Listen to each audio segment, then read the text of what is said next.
Okay, let's talk about the hit in arm wrestling, and let's take a case study of Pushcar. There are two things you need to understand about the hit and what it relies on. And here is the first thing. Like many people compare powerlifting or even isometric strength exercises to arm wrestling, but this is not actually accurate because the strength in the hit in arm wrestling is not isometric, nor it is concentric strength, because here, when we look at the concentric contraction, which happens most of the time in powerlifting, where the powerlifting strength is based, it is only 70% approximately from the isometric strength you are capable of. And again, take a notice that isometric strength is only number 2 in our list of constructive strengths, because the number 1 constructive strength is the eccentric constructive strength, which can be even 40% higher than the maximal isometric strength you can produce. Alright? So when people think about arm wrestling many times, they are talking about isometric strength, which is helpful when the context is arm wrestling in relationship to bodybuilding or powerlifting. In this case, the concentric strength is what people are referring to. In that case, it's helpful to pay attention to the isometric strength, but when you are then talking about the hit in arm wrestling, you need to be talking about the eccentric strength, which is many times a lot greater than the isometric constructive strength maximum. Alright? And this strength, the eccentric construction strength, is where the hit gets its power. Alright? Because if you look at, for example, this study, you can look it up. It has a chart like this, where it tracks the velocity, because constructive strength differs when you compare how fast the joint is opened, Higher the speed is in which the joint opens, the more force the muscle is capable of producing. Like from this chart, you can observe that at this point here, when the velocity decrease per second is approximately 260 degrees per second, the force from the overloaded eccentric your body can produce is double. Here, 2 times. Alright? What it can do isometrically. Alright? 2 times. And when we go even higher numbers, it is reaching a number of 2 times and 2.40 or something like that. Like, you can imagine this continuing and continuing, Higher force you can produce, more violently the joint is opened under maximal construction, alright? So that's how the hit is able to access more force than just regular isometric hold. And another aspect of this hit is that it relies on a reflex system in your body, which disadvantages the other person who is trying to stop the hit, which is this. Golgi tendon reflex. Alright? You can look it up. It reads in the Wikipedia. The Golgi tendon reflex, also called inverse stretch reflex, autogenic inhibition tendon reflex, is an inhibitory effect on the muscle resulting from the muscle tendon stimulating Golgi tendon organs of the muscle, and hence it is self-induced. Alright?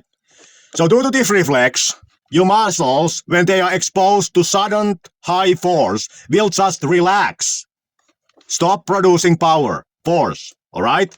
And that is what usually happens if your wrist in arm wrestling is bent back violently. Your body muscle system will shut down due to this Golgi tendon reflex. It's not so much happening if the wrist is turned back slowly. But if it happens violently, then your nervous system will shut muscle contraction down. Because the reflex, Golgi tendon reflex, kicks in. And this is also where the hit gets its advantage also. Because the hit is able to, due to the eccentric force, generate a lot more force than the maximal isometric force. This force can overwhelm the nervous system of the other person, hence triggering their Golgi tendon reflex, hence causing them to just give up Alright? So note out these two things, that the eccentric movement is able to produce more force from the muscle than the maximum isometric force, and that if a muscle and the tendon of the muscle is suddenly exposed to a high force, which it didn't anticipate, it can trigger the Golgi tendon reflex, which relaxes the muscles. You know? So, keeping these two things in mind, let's now look a couple of hits of under Puscar. Alright? Here, let's first look at this under Puscar and Deon's Chaffy. Alright? So here we have 15 frames of the hit of Andrew. And you should notice a couple of things about these hits, which is the starting position. Andrew seems to position himself so at the start so that he has a lot of range of motion to lose while still being able to reach the pin pad at the ends. Alright? When we go through this frame, we can also see that opponent just stop applying force at some point of his hit. Alright? Let's look at it. Here at the very start, it seems like Andrew is losing the angle. He is giving, he doesn't mind this angle opening. Alright? He's just committed to just diving down. Because when the hand is left behind while the upper body is diving down, it allows Andrew to access the eccentric force his body is capable of. And this heightened force from the eccentric can overwhelm the system of his opponent, hence stopping them from applying force to prevent this move. So let's take a look. To me, it looks like Deon Chaffy, in the 9th frame, stopped resisting. Alright? To me, it looked like at here, Deon Chaffy stopped resisting Andrew, because his system was overwhelmed by the force Andrew could produce from the mechanisms he was using. Alright? This is the whole hit. You can see at the end, Deon Chaffy is no longer applying force. His face appears relaxed. At some point before the end, he stopped resisting, meaning that the force Andrew was applying to him, which opened him, was overwhelming to his nervous system, hence triggering the reflex, which just let go everything. And to me it appears it is the 9th frame, because after the 9th frame, like here, it appears to me that here is where Deon Chaffy let go. Because until this point, Andrew was losing the angle. Andrew was losing this angle all the way here. From the start, all the way here, he was losing angle. And then he no longer lost the angle, pointing to the fact that Deon Chaffy here let go. Nervous system just told him just relax the muscles to avoid injury. Alright? So here if we look at it, Andrew's starting position is this. Everything is very tight. At the end, the humerus bone is no longer next to the body. Alright? He has lost a lot of angle here. It's hard to say about the other angles, but they would also appear to be opened a little bit, meaning the elbow flexion angle and stuff like that seems to also have been opened somewhat. Alright? So, Andrew Puscar's hit is based on accessing the eccentric force, which is greater than the isometric maximal force, with the attempt to not just win the match, but to trigger the Golgi tendon reflex on the opponent, which causes them to relax their muscles. Hence letting him to just go through his hit at the end without any resistance.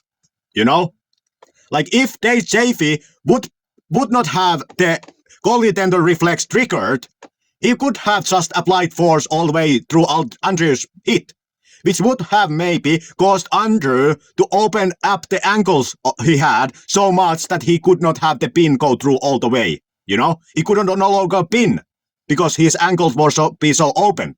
You know? That's why many people are not able to access the eccentric force in the hit because they fear losing ankles. You know? So, if a person wants to access the eccentric force they are capable of, they have to be okay with losing angles, which is sometimes very hard for people to overcome because they feel very comfortable when they are producing force which is under the isometric maximal force, because that allows them to keep their ankles. You know? In arm wrestling, it can be nerve-wracking to do movements which cause you to lose your ankles. Alright? But if you are able to overcome that fear of losing your ankles, you can access more force on the eccentric force. Alright? Then let's look at another match of Andre Pushkas versus Dennis. Here. Again, 15 frames. Here, Andres again starts from the position in which his ankles are at as tight as possible. You know? See how he raises this shoulder as high as possible, making this internal rotation as closed as possible. Knowing that tighter the ankles are at the beginning, more ankles he can afford to lose to reach the finishing position, you know? If he would start from the same position Dennis is starting, it wouldn't take much ankle to lose to be in the very end of range of motion. But because Andre starts very closed angled, he has a lot of range of motion in all of the muscle joints that are involved to lose for the overloaded eccentric hit he is gonna perform. And here you can see, he's going for it. And while he is going for it, the ankles open. But he doesn't care. He's just committed to diving. No matter will the hand follow, he is committed to just go down. Hoping that this force increase from this eccentric hit is able to overwhelm the nervous system of his opponent, hence causing them to just relax. And as it seems like he was able to do. We cannot pinpoint in what frame Dennis stopped resisting Andre's hit, but it appears that he did at some point do it. Because if you go look at this match, Dennis seems at the end like he wasn't even trying. But in the beginning, he for sure looked like he is trying.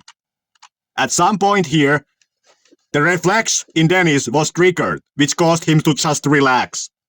Which is what Andre was counting on. Alright? Again, Andre's starting position, ankles very tight. Lot of range of motion to be sacrificed for the eccentric hit. At the end, very opened. Humerus bone next to the body. Here, almost 90-degree angle to the body with the humerus bone. Hard to see other angles, but they also seem to be also opened. But that's fine for Andre, because he is counting on sacrificing those angles to be able to access the eccentric force, which needs angles to be opened. Alright? You know, you cannot produce the eccentric force if you have no longer range of motion to be opened. Alright? You can only access it as long as you have joint angle to be opened.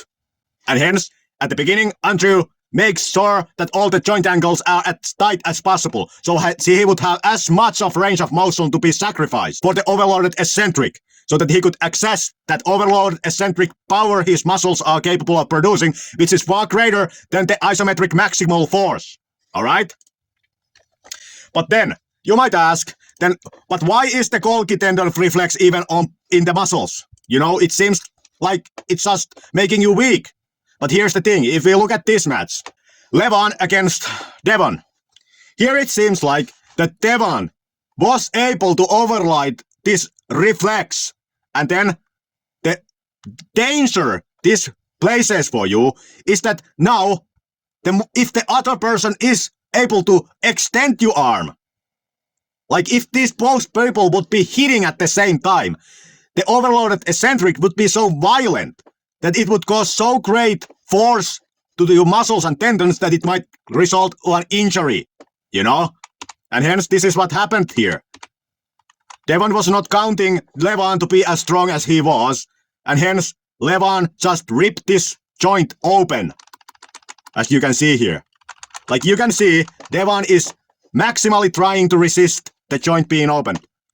But then, when we go and look here, seems like Deon realized that what he is now in on. And after this point, Deon's expression is shock. As you can see it. And this was where he injured his bicep. You can see the tear appearing here. At the beginning, Deon went too early in this round, so his bicep was already flexed. And then the greater starts appearing. More Levan opens his ankle. More it opens its ankle. This just deepens and deepens. You know? Because again, if you do not let go, your muscles and tendons will also be producing the overloaded eccentric here. And hence they are able to access more force when they are being torn open. And faster it happens, more force will your muscle be producing. And that force can then rip the muscle belly up or the tendons up, you know, as here the muscle belly tore, you know. And that's why the reflexes is in place, so that it would prevent the tearing of the muscles, because more violently the joint is being opened under maximal contraction, the more force the muscle is being able to produce. And if the structure of the muscles and tendons are not able to withhold this force, it will tear them off the bone, muscle belly coming off the tendon itself, or things like that. You know, that's why the reflex is in place, so that you wouldn't resist something which is just tearing you open, because that might lead to an injury. Lastly, your muscle is not a rubber band, because rubber bands cannot resist it being opened harder than it can resist an isometric, meaning that the rubber band cannot resist an overloaded eccentric more it can resist just isometric hold, you know? It just produces a force. But your muscle is different to a rubber band in simplistic terms because it has kind of a Velcro system in it. Obviously, the Velcro system is a simplification, but you can imagine the rubber band together with the Velcro. Velcro, which can intentionally deactivate, you know? But in the overloaded eccentric, it doesn't, you know? Hence, it can, if the rubber band would be coupled with Velcro, it could resist overloaded eccentric more. It can produce dynamic motion, you know? And this is kind of like where the muscle gets its power, because it is power. The muscle is able to produce more force when it is opened under maximal tension. And more force it can produce, more violent the opening is. All right? So this is the science of HIIT and the method Andre Puscar is utilizing here. And obviously he doesn't hit against everybody. There seems to be calculated effort when he hits. And Andre's hit is not blind either, you know? If the Golgi tendon reflex doesn't happen in the other person, Andre does not just dive under the table blindly. He will let the ankles open to a point after which he stops the hit, alright? He doesn't just blindly dive under the table, which you might think is the optimal thing to do. And it, in theory, would be. But again, if the hit is not working, it will result in the Andre losing the ankles, alright? And hence the other person now is in advantage if Andre cannot finish with the hit, alright? And obviously, this opening of the ankles with Andre doesn't always show if the other person is just weaker.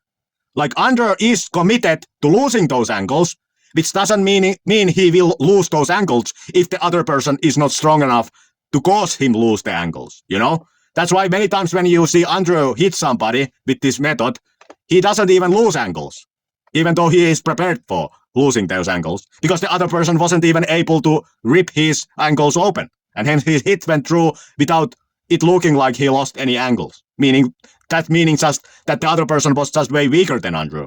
Not that he wouldn't have been willing to lose those ankles. Okay, so these are the main things that go on behind the hit.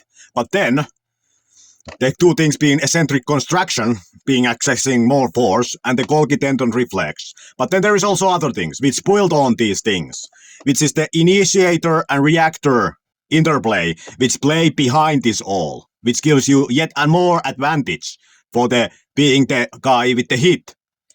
Even in chess theory, there is the initative thing, meaning that you want the other people to be reacting to what you do, instead of being the person who is reacting to the other person. You know? This is the reality, and the benefit from this is even in chess. And what this then allows you in arm wrestling is that If you know the opponent is pulling with a certain style, you kind of know where they are pulling and with what technique. And hence, because you will be the one who with the hit, and hence you with the eccentric overload move can access more power. And you do it faster. Meaning that this black here, being your force vector, even though your force vector would reach the same height as the other person, if you are able to reach this maximal height faster than other person is, it gives you advantage to overwhelm them, which is then more likely to cause them the Goldilocks reflex, which means that they then give up, you know? Another way to add into this is that if you know that this force vector, the direction of force here, is the greatest force, you position yourself to pull maybe to this direction, in which they don't have the time to react to that. They don't have time to position their body to resist this force vector, you know? Because you are the initiator and they are the reactor to that initiation. On who is reacting and to which are they reacting to. Meaning that it's a lot easier to overwhelm them with your force of the hit, since you are the one with the hit, and you can dictate what force vector are they going to react to. And hence, when you can choose this direction of force, obviously then you choose it so that it is the most uncomfortable for the other person to be resisting, you know? So this is also where the hit gets yet another advantage. Alright? So it's not only eccentric construction advantage and the Golgi tendon reflex, but also the fact that they are now the initiator and not the reactor of that initiation. Alright? But then, there is also another thing, again, abounding on the Golgi tendon reflex, which is the confidence and underperformance phenomena. Meaning, this is also recognized in other sports too. In cricket, it's called the ledging, in which you intimidate the other person to get a mental superiority to them, which then causes them to underperform. And this is the most notable thing in the mind games used in arm wrestling, you know, and which is abounded with the hit, you know. Note that Travis, because he is using the hit also, the same way Puscar is using it, he can utilize this confidence and underperformance phenomena a far greater extent than Devon Larratt can, who is not the one with the hit. Meaning that the person with the hit has an easier time to get a mental superiority on their opponents with their antics. Because there is real risk of injury for the person who believes that this person is now a lot stronger than the person who is pulling against them. Because he is using the initiator-reactor phenomena for hit advantage. He's using the eccentric construction phenomenon for hit advantage. He's using the Golgi tendon reflex for hit advantage. And then he couples that with supreme confidence, which may even lead to the other person just laying down. Because they don't want to get injured. You know? If you use all these points in the hit, it's far more likely to be able to just win with minimal effort. Alright? We can watch another example of this same phenomena from Travis Patient's match. You know? Like if you look at here, Travis's hit and how Gorgi is reacting to it. Note also that Travis also many times starts it with very close angles. Using that so that he can access the overloaded eccentric. He's just going down even though the hand would be left behind, as we can see in this match. Look at it. Travis's hand does not move from this center position, but his body is going down. Hence the force from the overloaded eccentric is increasing and increasing. You know, until it reaches a level, the force here, which Gorgis' nervous system will interpret as overwhelming. And hence, Gorgi will just come up and give Travis the hand. Look at it. Gorgi came up. Travis, from the beginning, was just going down, down. Hands was left behind. He was doing an overloaded eccentric here. Hand is left behind, he is going down. And then, at this moment, Gorgi's nervous system was like, I cannot take this force. I am just he's gonna let it go. And hence he just gives Travis the hand. Gorgi is coming up. His ankle is not opening from this point to this point. He's just giving him the hand. He gave up here. And this is the power of the hit. Forces, it can cause the other person to give up even here. Because from the overloaded eccentric, Travis gets more power than the maximal isometric you could ever produce. He's just going down, letting ankles open. Just counting on the fact that the other person cannot take it. And hence, and as here you can see, Gorgi could not take it. He broke under the pressure. Until this point, this hand position never changed. From here to here, these hands were like this. But from this onward, it was Travis's game because Gorgi is following him, giving him the hand. You know? Gorgi was not prepared for the power Travis had from the overloaded eccentric. Meaning, from the power he could access by allowing his ankle to be opened. And allowing the ankles to be opened, it doesn't mean you are willingly opening them. It means you are just going down, maximally constructing everything, and going down regardless does your hand follow you or not. You are still constructing maximally, but you don't stop when the power reaches a point which is over you 1 repetition maximum. You are just going down even still, knowing that overloaded eccentric, meaning the forced eccentric, will access even more power. And you are prepared for it. You know what is coming, but the other person isn't. They have been just training with the isometrics, and they know the isometric maximum. But they do not know the overloaded eccentric maximum. But Travis knows his overloaded eccentric maximum, and that's what he's accessing. And that overwhelms Gorgi, and he just lays down. You know? And this is how the hit works. Alright? Bye.